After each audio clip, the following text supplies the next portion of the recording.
Hi, this is John of Trish and John's Gardening Channel. Today is April 18th, 2015. It's just 21 days after we planted our Maxifort rootstock seeds. You can see here, this is one of the plants. Doing quite well. We're happy with the progress of these plants.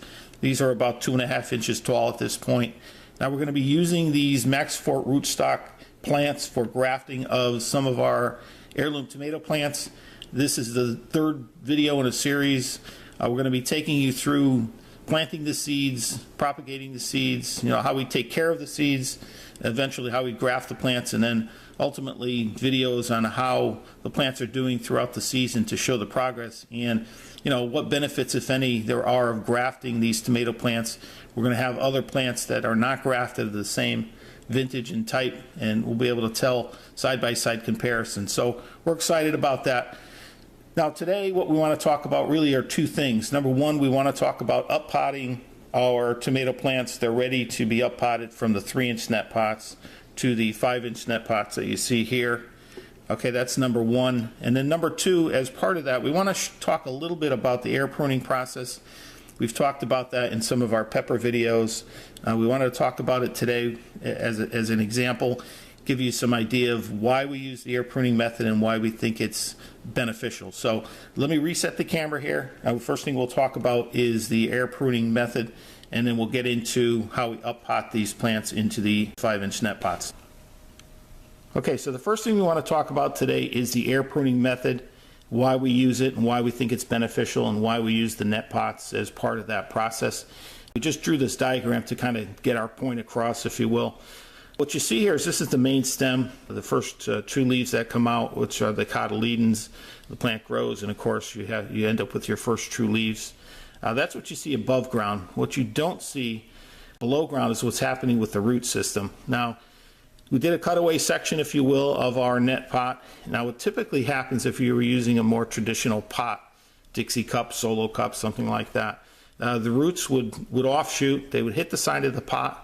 They would hit a brick wall, if you will, and they would start going downwards, and then they start spiraling. So when you end up taking that and up-potting this, you notice that you've got a root-bound, in many cases, plant, and it's really not a good thing. That's not ideal. It's not beneficial to the plant. Ultimately, then you have to tear apart the root system, the root ball, when you up-pot, and I think that does more harm to the plant than good. So the offshoot roots come, they hit the side of the pot, but there's these little openings in the pot, if you will, if I could show you that. All right, we've got these openings in the pot, which allows the roots to go through the side of the pot. They enter the air, and what they do is they start to die off naturally. Okay, now when that happens, right, you start pruning the roots back. Inside of the pot, what happens is that offshoot root starts sending off these beneficial side roots. Okay, so they start branching off, and each one of those starts branching off. So exponentially, you get more and more roots inside of the pot and inside of the soil where you want it, and not just spiraling around the outside of the pot. What typically happens, if you use a traditional pot and you get root bound. So by using this method, you get all of these little roots, these side shoots, which are filling the soil.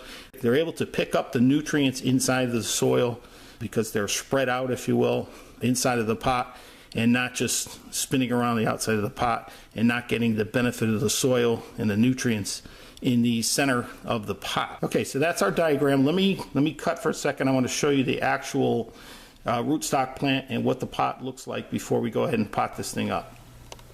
Okay, so here's our rootstock plant we've been growing in this 3-inch net pot since we put it in the ground as a seed. And you can see here, maybe a good example here, there are some roots that come out. Okay, they reach the air, they grow a little bit, but then they die off. Okay, these roots are not viable. I don't know if you can see that.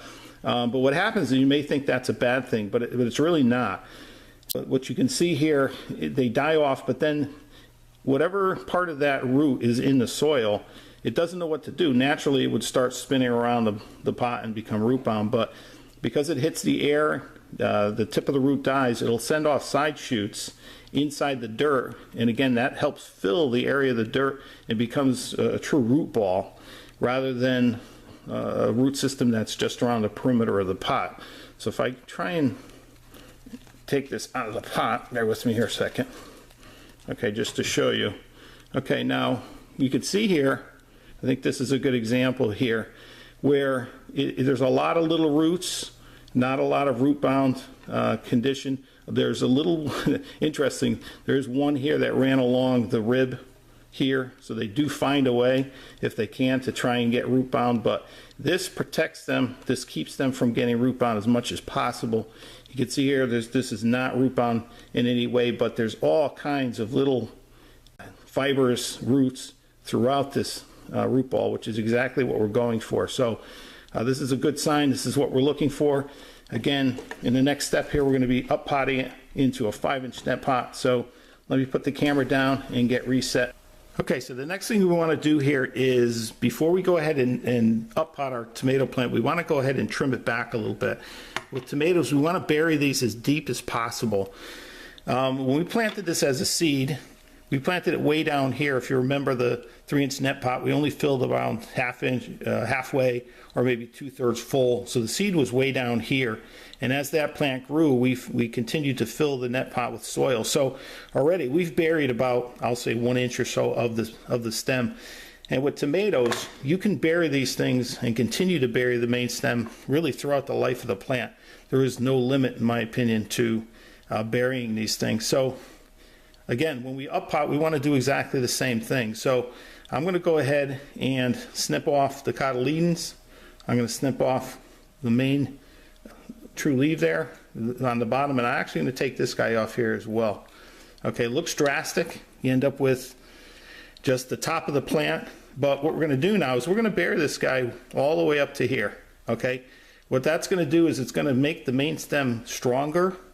Okay, this will double, triple in size by the life of this plant. This will be about the size of my finger before we're done, and this will send off all kinds of side shoots. More roots equals a larger plant, a healthier plant, and more production of the plant eventually, once we get into making tomato seeds here. So I've got soil here. This is a good potting soil. I happen to be using the Happy Frog potting soil. I've used that in some of my other videos. I happen to have a couple bags of it. In here we put azomite and a good all-purpose fertilizer. Again, we're using the Happy Frog. I think it's a 7-10-4 blend, something like that. So we put about, this is a 2 gallons of dirt, and we put about 8 tablespoons of the azomite and the all-purpose fertilizer in this dirt. We mix it well. So we're just going to put about maybe a 1/2 inch of dirt in the bottom of the pot. And again, we gauge it here, because what we want to do is when we put this in the pot, and hopefully you can see this now. Okay, we want to actually just take off some dirt here. We don't want too much. Okay. Again, what we're going for is burying this plant as much as possible, even at this early stage, right? So let me just fill this up real quick. The dirt's real dry now. You're going to see it's coming out of the side of the pot here. You do lose some dirt initially out of the side of the net pots. Don't be concerned with that if you're going to use this method. The dirt does come out initially. Once it sets up, once you water this plant and the dirt, I'll say, sets up in the pot, you stop losing the dirt over time, and you just have to be careful to capture the dirt and put this on trays and whatnot, until the dirt stops coming out of the side of the pots. So you can see here, as we continue to do that. So if you can see that, I've buried this guy now, tamped down really lightly, not a lot. Okay, again, I just use a spoon to do this. I just find it a very simple tool, and it gets the job done. So now, what you can see here, hopefully, let me get a better shot. We've buried that guy all the way up to actually the second set of true leaves. We actually cut off the first true leaves and the cotyledons as part of this process. So I'm going to go ahead and put this in a water bath. I typically put this in a bowl of water, just about half full. I'll put it in a bowl for about 10 minutes until this gets fully saturated with water. And we just kind of go from there. We're going to treat this just like we do the 3-inch net pots. We continue to have this under the grow lights during the day now. It's getting up into the 60s here in New England. So during the day, I do move these to a southwest exposure. I don't have a direct south exposure, but we do move them to a southwest exposure window to start getting them acclimated to direct sunlight, or at least indirect sunlight at this point in time. So that's it for today. Again, we're going to be giving you some more updates to the progress of these rootstock plants, and hopefully we'll get into the grafting process in another several weeks here. So that's it for today. I hope you enjoyed this video. If you did, please like us on YouTube, subscribe, and share this video with your friends. That would be fantastic. So have a good day, and we will talk to you guys very soon. Cheers.